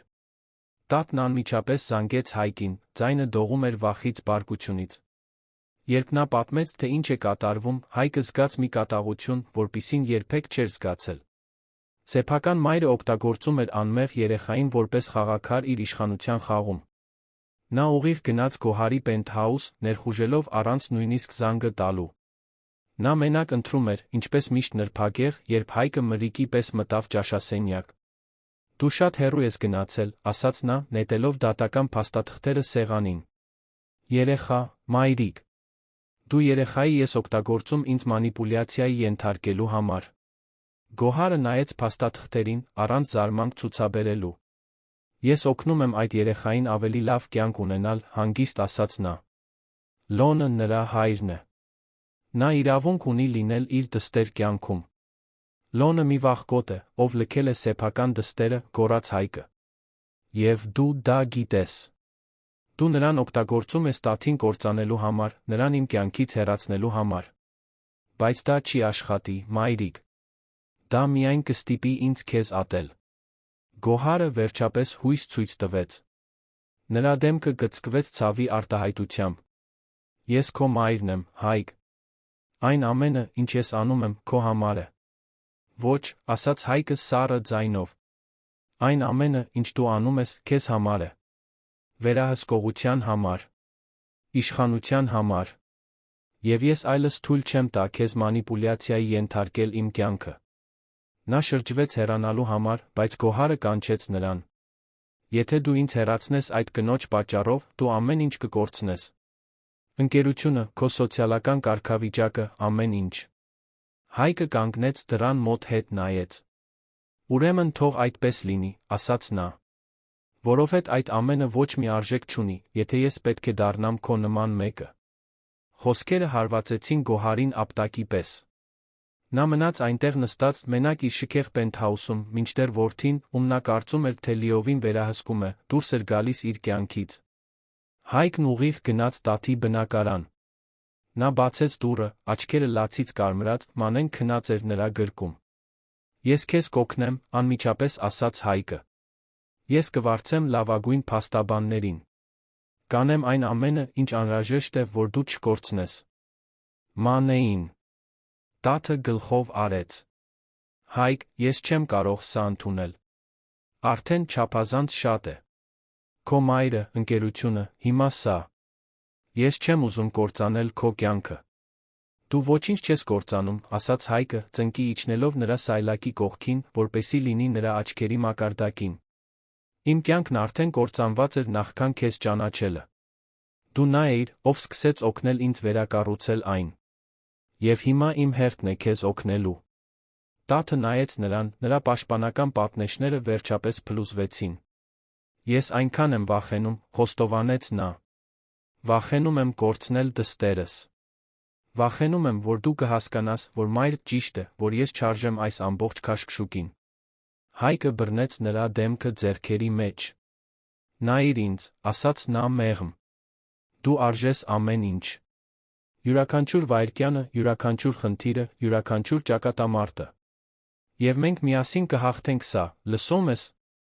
Միասին։ Եվ հետո առաջին անգամ Հայկը համբուրեց տաթին։ Դա մի համբույր էր, լի խոստումներով, ընդհանուր վախերով, հույսով, ընդդեմ բոլոր հավանականությունների։ Եվ երբ նրանք բաժանվեցին, երկուսն էլ արցունքներ ունեին աչքերում, բայց նաս մի բան. նրանք ունեին վճռականություն։ Պայքարը նոր էր սկսվում։ Բայց երկար ժամանակվա մեջ առաջին անգամ նրանցից ոչ մեկը իրեն մենակ չէր զգում դրան առերեսվելու համար։